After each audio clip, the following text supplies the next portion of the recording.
Welcome back to the channel and to another episode or video of the Have You Played series. And the idea here is maybe highlighting a game that you might not know about or might not have given a try.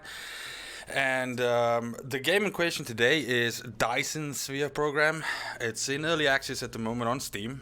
But if you're a fan of your automation factory kind of games, you know, something like Satisfactory, something like Factorio, then this should definitely be on your radar and you should definitely give this a try.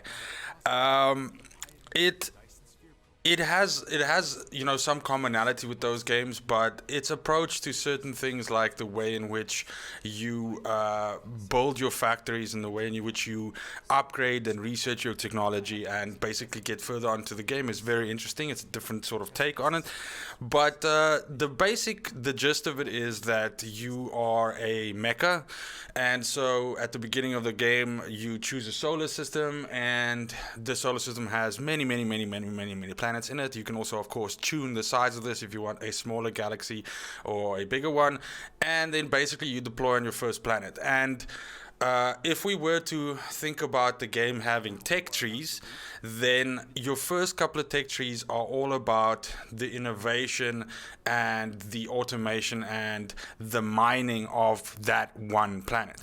Now, it's got all the standard, I don't know if you call it tropes, but systems and everything like that. So where you will mine like iron and rock and all these different things, and you're using that to build all of the different items that you need, and you're gonna be constructing power, and you're gonna be gathering resources to fuel that power.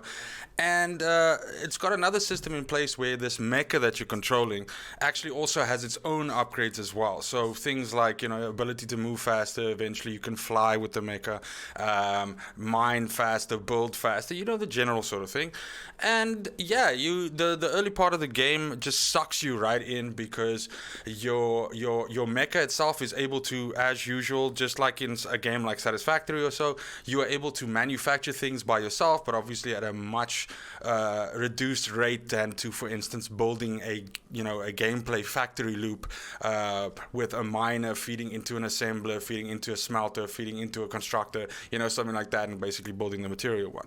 In any which way, you then go through the early part of the game, just sort of going through this. And just bear in mind that obviously in the footage that I'm showing here, I purposefully only included stuff from right at the beginning, because a lot of the appeal of these sort of games is how you discover the technology later on and what it looks like and everything like that. But needless to say, the game is very well built. It's very well put together in terms of there's a hell of a lot that you can research. There's a hell of a lot that you can build. There's a hell of a lot that you can upgrade.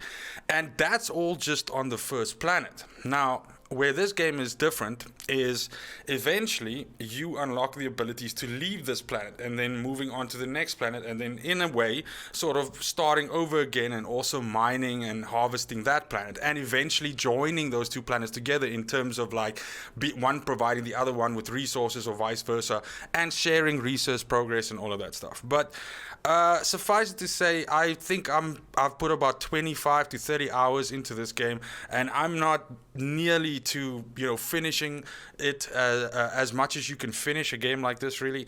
But there's a lot of hours to be had here, a lot of content, a lot of time to be enjoyed. So again, if you are the kind of person that has enjoyed games like Satisfactory and Factorio in the past, I can highly suggest this. And this is different enough to those games that you're still going to find something new here, something that you haven't seen from any of those games before, but yet still having enough similarities that it doesn't feel like a completely different alien experience or something like that.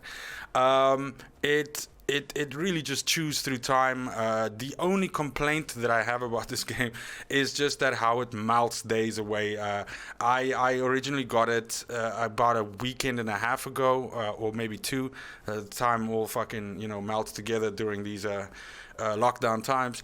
But I remember starting it in the morning, and then when I looked again, it was like evening. It was ridiculous. I mean, I'm not advocating missing meals or anything like that, but literally, I ended up going like, holy shit, I haven't had lunch yet. What the fuck?